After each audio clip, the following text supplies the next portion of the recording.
पश्चिम बंगाल भारत के सबसे अग्रणी राज्यों में से एक है। एक ऐसा राज्य है जहां खाना सबसे सस्ता मिलता है। पश्चिम बंगाल तो इतना प्रोग्रेसिव राज्य है। पश्चिम बंगाल तो वो राज्य है जिसमें गुरुदेव रविन्द्रनाथ टैगोर की भूमि है, वो जहां महिला सुरक्षा सबसे ज्यादा है। पश्चिम बंगाल एक ऐसा राज्य है जहां पब्लिक ट्रांसपोर्ट सबसे सस्ता है। पश्चिम बंगाल एक ऐसा राज्य है जहां जाति के आधार पर उत्पीड़न सबसे कम है। पश्चिम बंगाल एक ऐसा राज्य है जो राज्य की जिम्मेदारियों का निर्वहन सबसे बढ़िया से करता है भारत के। मैं आपको एक छोटा सा एग्जांपल देता हूं। यहाँ दिल्ली में ट्रिपल इंजन की सरकार है। दिल्ली सरकार है, केंद्र सरकार है, लोकल भी सरकार है।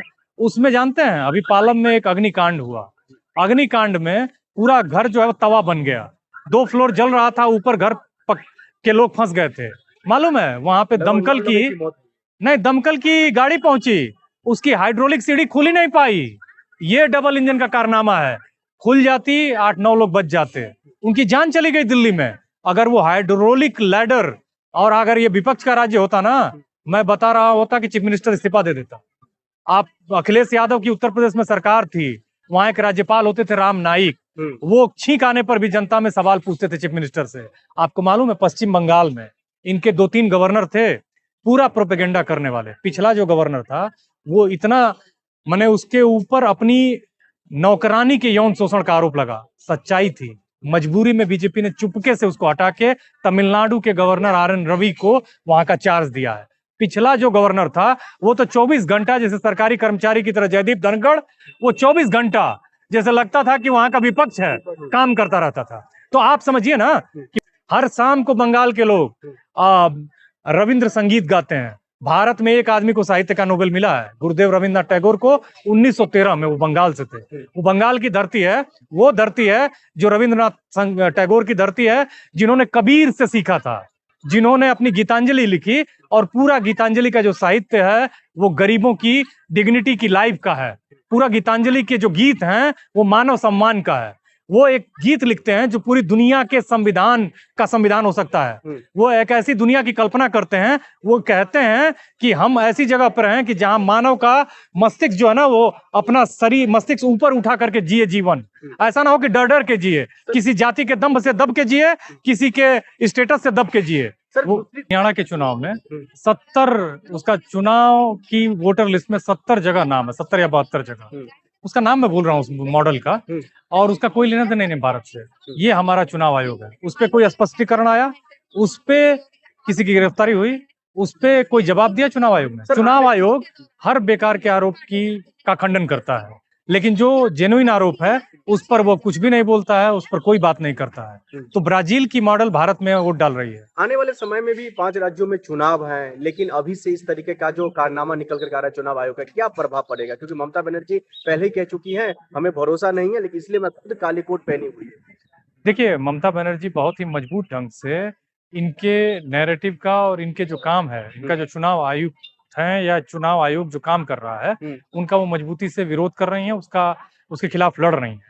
और टीएमसी तमाम तरह के चीजों के बावजूद, साजिशों के बावजूद, वो इनके हर चीज पर नजर रखे हुए है और अभी लगातार विरोध कर रही थी। तो वहां बहुत सारे अधिकारियों का तबादला किया गया। अभी आपने देखा होगा कि भारतीय जनता पार्टी मांस और इस तरह की चीजों का, खाने की चीजों का बड़ा ही शुद्धता और मांसाहार का विरोध करती है, लेकिन बंगाल में ही इनके कैंडिडेट का मछली हाथ में लेके चुनाव प्रचार करने का वीडियो वायरल है। तो मेरा कहने का मतलब है कि खाने पीने के मसले को चुनावी मुद्दा ये लोग बनाते हैं। लेकिन देश के जो महामहिम है, देश के जो प्रधानमंत्री जी है, वो कह रहे हैं ममता बनर्जी ने पूरे प्रदेश को जो है गर्क में डाल दिया है। न वहां पर शिक्षा व्यवस्था ठीक है, महिलाएं डर रही हैं, युवाओं को नौकरी नहीं मिल पा रहा है, वहां पर हमारी सरकार बन रही है। अरे उनसे पूछिए कि मतलब भाई देखिए क्या होता है ना कि ये ऐसे लोग हैं कि गल्फ के मुसलमान जो पैसे वाले हैं उनको तो जाके गले पकड़ लेंगे, वो हटाएंगे तो भी नहीं छोड़ेंगे उनको। लेकिन यहाँ के मुसलमान चूंकि कमजोर हैं, गरीब हैं, और उनके आधार पर ये पोलराइजेशन की राजनीति कर सकते हैं। आपने चूंकि आसाम का जिक्र किया, आपने ध्यान दिया होगा कि अभी कांग्रेस के MP थे, उनको बीजेपी ने मिला लिया है। इनकी पॉलिसी है पोचिंग और पोलराइजेशन। पोचिंग मतलब कि विपक्ष का कैसा भी नेता अगर मजबूत है तो उसको मिला लो। पोलराइजेशन माने हिंदू और मुसलमान। अगर इससे नहीं होता है तो जो डोमिनेंट कास्ट है उसको अलग थलग कर दो। जैसे कोई भी जाति मजबूत है उसके खिलाफ एक नैरेटिव बनाओ। तो इनकी समाज निर्माण की, देश निर्माण की राजनीति नहीं है। बताता चलूं कि हेमंत बिस्व शर्मा का नाम एक आरोप में आया, उसके बाद वो वॉशिंग मशीन में धुल के इस पार्टी में आ गए। प्रोडक्ट वो कांग्रेस के हैं। कांग्रेस भी ऐसे ऐसे डिफेक्टिव प्रोडक्ट्स, जालूकबाड़ी से वो चुनाव लड़ रहे हैं। जालूकबाड़ी गुवाहाटी में, गुवाहाटी यूनिवर्सिटी वाला इलाका है, वहीं एयरपोर्ट है, वो जालूकबाड़ी से लड़ रहे हैं।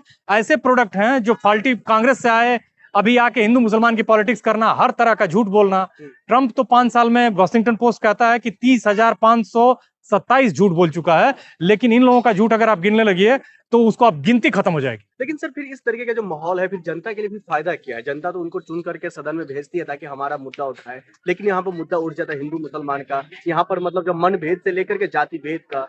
देखिए, ऐसा है ना कि आपका जो सवाल है उसका जवाब ये है कि एक्चुअली भारत की एक बड़ी आबादी बड़ी ही माने उस तरह से शिक्षित नहीं, पढ़ी लिखी नहीं है।